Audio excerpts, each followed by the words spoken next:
The bridal shower was at the winery, my sister Holly's winery, technically. The family business that had been passed down through Mom's side, now run by Holly and her husband, Grant. I'd been invited, despite everything. Despite years of being the sister who moved away, who chose a different life, who didn't stay to work in the family business. The invitation had been formal, cream cardstock, elegant script. Bridal shower for Melissa Hartley, daughter of Holly Hartley. Sunday, 2 p.m., Sunset Ridge Winery. Holly's daughter, my niece, getting married at 23, just like Holly had. I'd driven 3 hours to attend, bought an expensive gift, a full set of artisan cookware, worn my best dress, a cream-colored silk that had cost me $400. It was beautiful, elegant, the kind of thing you wore to important family events. The winery looked stunning. String lights over the patio, white tablecloths, flowers everywhere. About 30 women gathered, sipping wine from the family vineyard and eating catered appetizers. Everything perfect, as Holly always insisted things be. Mom was there, holding court at the center table. 75 years old, still elegant, still commanding attention, still preferring Holly over me even after all these years. "Amanda," she said when I arrived. Not warm, just acknowledgement. No hug, no real smile. "Hi, Mom. You made it. Holly wasn't sure you'd come." I wouldn't miss Melissa's shower. Of course. Well, sit anywhere. Anywhere meant not at the center tables. Not near Mom, not where Holly's friends gathered. I found a seat at the edge, near some of Melissa's friends, young women I didn't know. Holly's friends occupied the center tables near Mom. The shower was typical. Games, gifts, laughter. I participated politely, smiled, drank water instead of wine because I had to drive home. Holly kept circling, playing hostess. She barely acknowledged me beyond a wave when I arrived, too busy managing the event, making sure everything was perfect, being the daughter Mom preferred. The winery was Holly's identity. She'd married young, stayed local, taken over operations when our grandfather retired. Built it into something successful, wine tastings, event venue, local reputation. I'd gone to college, moved to the city, became a corporate attorney, made good money but wasn't part of the family legacy. Mom never forgave me for leaving. Holly never forgave me for making a different choice that somehow reflected badly on hers. The gift opening was traditional. Melissa oohed and ahed appropriately. My gift, expensive kitchen equipment, was well received but not particularly remarked upon. After gifts, the catering staff began clearing tables. Women mingled, refilling wine glasses and taking photos. I was standing near the gift table when Holly approached. "Amanda, good to see you." Her smile was tight. "Holly, beautiful event." "We try. The winery's been doing well, booked solid for weddings all summer." "That's wonderful." "Yes, though it's been challenging managing everything. Mom's not involved anymore, obviously her arthritis. So it's all on me and Grant. I'm sure you're doing great." She held her wine glass, red wine from the vineyard. "You know, Mom was asking about you." "Was she?" "Wondering when you'll settle down, get married, give her grandchildren." "Oh wait, she has grandchildren, mine." "Holly, I'm just saying, you left for your big career. Mom stayed here. I stayed here. We built this." She gestured around. "While you were in the city doing whatever lawyers do. I support myself. I'm successful, just differently." "Sure, differently. While I'm here 7 days a week managing the business that feeds this family." Several women had stopped talking. They were listening. "Holly, maybe we shouldn't." "Shouldn't what?" "Acknowledge that you abandoned the family, that you were too good for the winery, that Mom had to watch you reject everything she built." "I didn't reject anything. I chose a different career. You chose to leave." Holly's voice was rising, the wine in her glass sloshing slightly. Mom was watching from her table, not intervening. "Holly, let's not do this at Melissa's shower." "Why not? She barely knows you. You're the aunt who visits once a year and sends expensive gifts to make up for never being here." "I'm here now. Because you were invited, not because you care." "That's not fair." Holly stepped closer, her wine glass tilted. I thought it was accidental at first, the glass tipping forward, the red wine spilling out. But then I saw her eyes, the deliberate loosening of her grip, the intentional angle. The wine splash across my dress, the cream silk, down the front, across my chest. soaking into the expensive fabric. Red wine, permanent stains, instantly ruined. I stood there, wine dripping down my dress, the cold liquid seeping through to my skin. Holly looked at me. Oops, my bad. Then she giggled. Actually giggled. The women around us started laughing, awkward at first, then more confidently, following Holly's lead. Mom was watching, just watching, not standing up, not saying anything, not defending me. Holly, one of her friends started. It was an accident, Holly said, still giggling. I'm so clumsy. Amanda, I'm so sorry. But she wasn't sorry. Her eyes were bright with satisfaction. My dress, I said quietly, it's just wine. It'll wash out. Probably. More giggling. This is silk. This is ruined. Well, maybe don't wear such expensive clothes to a winery. Wine happens, she shrugged, smiling at her friends. They laughed harder. Mom finally spoke. Holly, get your sister a towel. Not apologize. Not that was inappropriate. Just get a towel. Sure, Mom. Holly walked away, still smiling. I looked down at my dress, the red wine spreading, staining, destroying $400 of silk. Melissa came over. Aunt Amanda, I'm so sorry. Mom didn't mean. It's fine. Let me help. It's fine. I should go. I walked to my car, wine-stained, humiliated. Holly's laughter following me. Nobody stopped me. Nobody apologized properly. Nobody acknowledged that Holly had deliberately ruined my dress at her daughter's bridal shower while her mother watched. I drove home in my wine-soaked dress, 3 hours with the windows down, the smell of red wine filling my car. At home, I tried to clean the dress. Ran cold water over it, applied stain remover, soaked it. Nothing worked.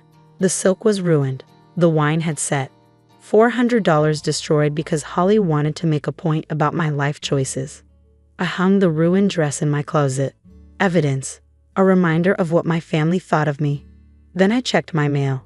The envelope was there, from Whitmore and Associates, the law firm handling estate transfers. Thick manila envelope, official letterhead, requiring a signature. I'd been expecting it. Had actually forgotten about it with the shower happening that weekend. Mom was transferring the winery property to Holly. Making it official.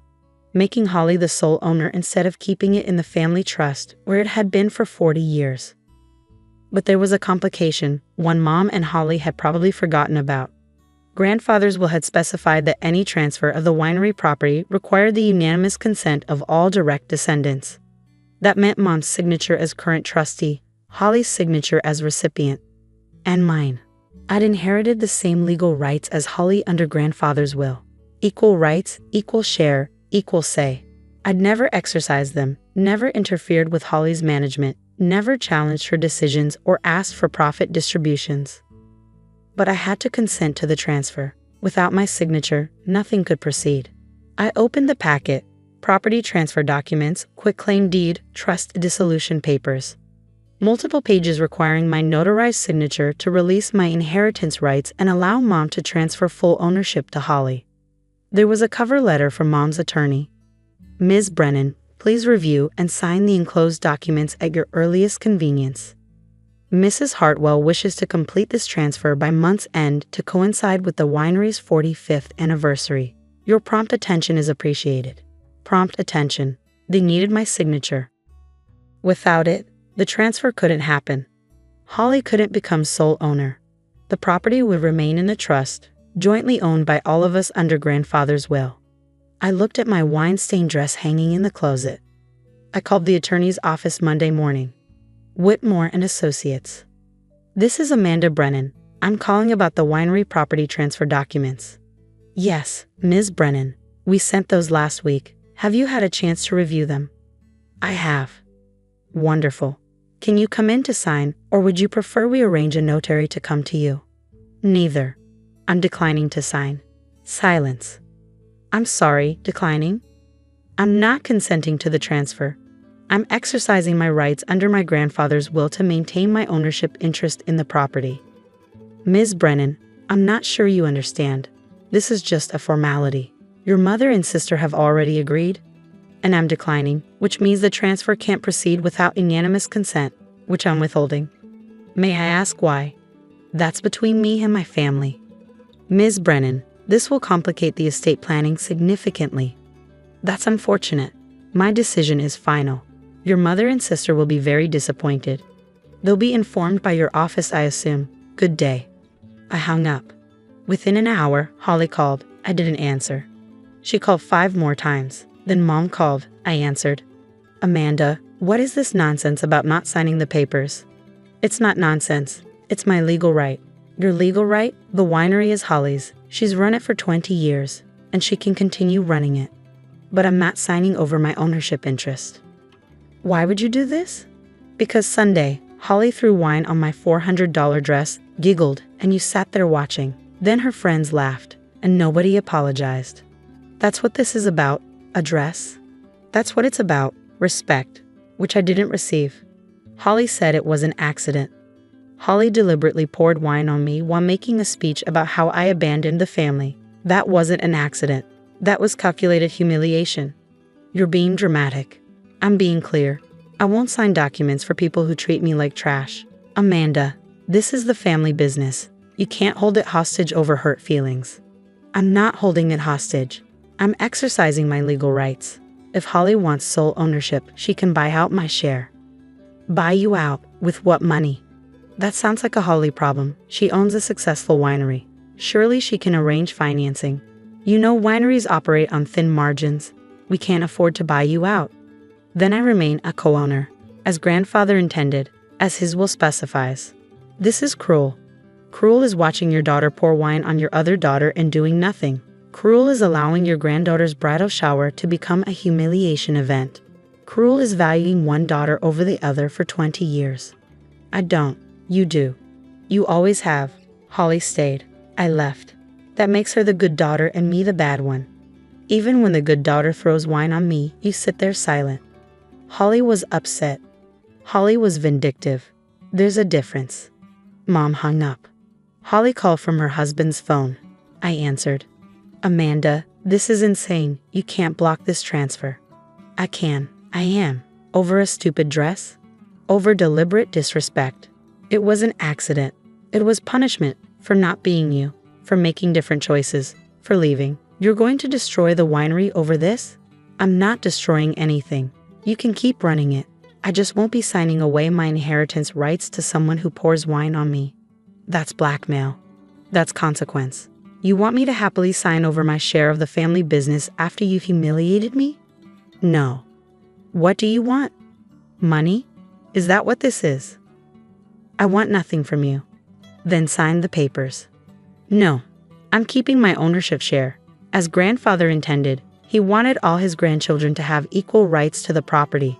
I'm exercising mine. You don't even care about the winery. Neither do you, apparently, or you'd have treated me better. She hung up. The attorney called. Ms. Brennan, perhaps we can schedule a mediation. No mediation. My decision is final. Your mother is quite distressed.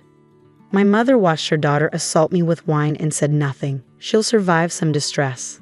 This will tie up the estate indefinitely. Then it's tied up. Grandfather made unanimous consent a requirement for a reason. Perhaps he knew families like ours needed checks and balances. This seems quite vindictive. This seems quite legal. Are we done? He sighed. If you change your mind, I won't. 3 weeks later, Mom called from Holly's phone. Amanda, please, we need to resolve this. There's nothing to resolve. I'm exercising my rights. Holly wants to apologize. Holly wanted to humiliate me. She succeeded. Apologies don't undo that. She was wrong. I was wrong. Please. You were wrong, and you did nothing. You sat there and watched your daughter pour wine on me while her friends laughed. You chose her. Again. I'm sorry. Sorry isn't enough. 20 years of choosing Holly over me. 20 years of making me feel like I was wrong for choosing differently. And the one time I show up, I get wine poured on me for my trouble. What can we do? Nothing. The winery stays in the trust. Holly can keep running it, but she doesn't get sole ownership. She gets to share it with the sister she humiliated for the rest of her life. Amanda. I have to go, Mom. I have a winery to co-own. I hung up. The winery remained in the trust. Holly continued managing it, but with the knowledge that I owned an equal share. That every decision, every profit, every success was partially mine. I never visited again. never attended another event, never signed those papers. Holly got to run the family business, but she had to share it with the sister whose dress she ruined. And every time she poured wine at a tasting, I hope she remembered the wine she poured on me. The one that cost her sole ownership of everything she worked for. Oops, my bad. Now nobody's laughing.